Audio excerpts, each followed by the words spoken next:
Napoleon is well known as one of the most brilliant military strategists in history. His corps system reorganized large armies into smaller, independent army corps, able to march, fight, and survive independently. His armies could cover more ground, strike from multiple directions, and react faster than any enemy.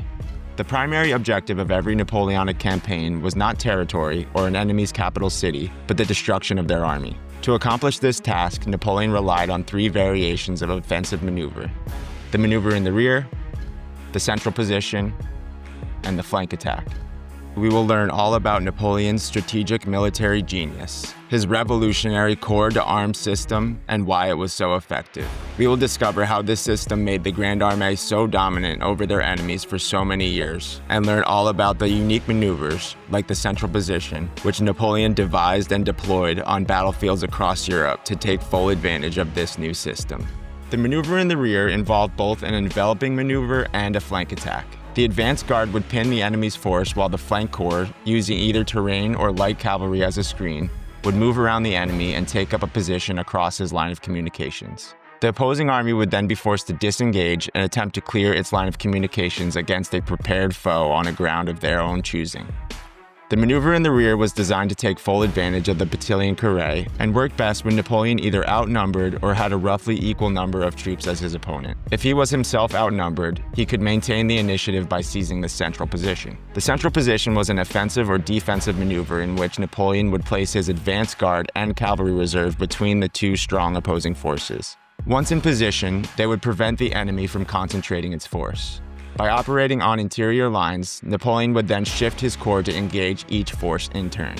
This would allow him to negate the enemy's numerical advantage and give his force local superiority of numbers. The flank attack also involved the pinning of the enemy by the advance guard and the cavalry reserve. Once the enemy was engaged, the remaining French corps would take up a position along the flanks, forcing the enemy to engage its reserves to meet this new challenge. Once the enemy's reserve was committed, Napoleon would use massed artillery batteries to create a breach in the enemy's line. The French reserve would then attack this breach and the enemy would be routed.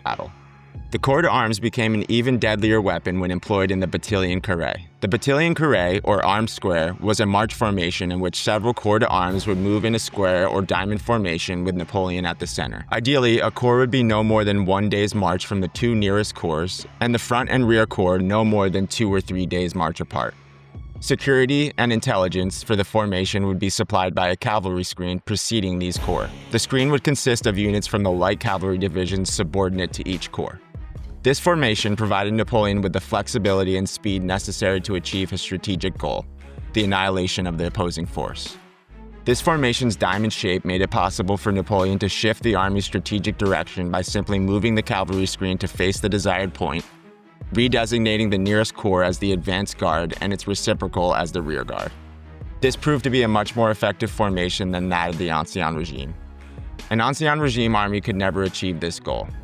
The armies of the Ancien Regime marched on one road or closely grouped roads roughly in the order of cavalry, infantry, artillery, and logistics. If they wished to change direction, the formation would have to take the time to realign or move in a wide arc as if it were on rails to face the approaching enemy.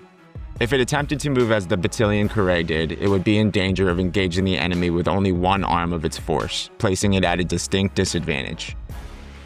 Because the battalion Carre consisted of corps d'armes equipped with all arms, the formation could never be fully disrupted on the march. The use of separate and widely spaced roads, combined with the French strategy of living off the land, gave the French a decided speed advantage. By freeing themselves of a logistics train, the French were able to move far faster than the Allies. But this arrangement was dependent on the availability of supplies in the army's path.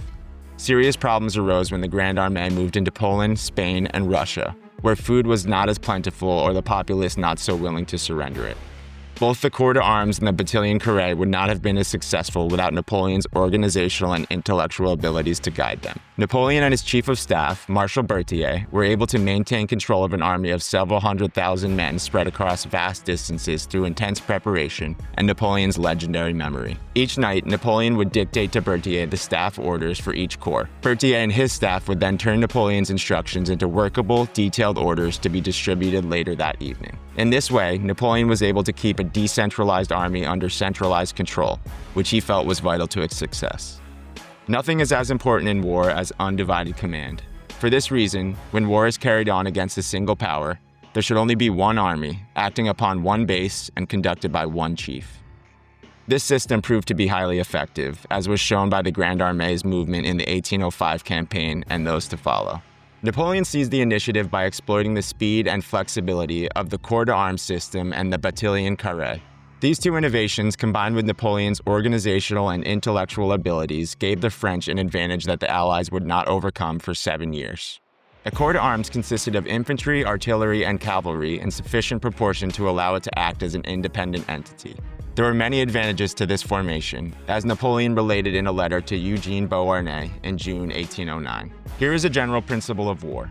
A corps of 25,000 to 30,000 men can be left on its own. Well handled, it can fight or alternatively avoid action and maneuver according to circumstances without harm coming to it, because an opponent cannot force it to accept an engagement, but if it chooses to do so, it can fight alone for a long time. The average corps consisted of 3 infantry divisions, a light cavalry division, 3 heavy 12-pound artillery batteries, and 2 medium 6 or 8-pound batteries. Each infantry division was composed of 3 infantry brigades of 2 infantry regiments each, a 6 or 8-pound foot artillery battery, and a 6 or 8-pound horse artillery battery. The light cavalry division was comprised of 2 cavalry brigades each, and 2 cavalry regiments of either hussars, lancers, or chasseurs. The corps d'armes gave its commander, a general or a marshal, many advantages over the armies of the Ancien regime, which used the tactics and structure of the 18th century. Armies had advanced into battle with artillery, cavalry, and infantry in one form or another since the days of Alexander the Great. In Napoleon's time, this was still true.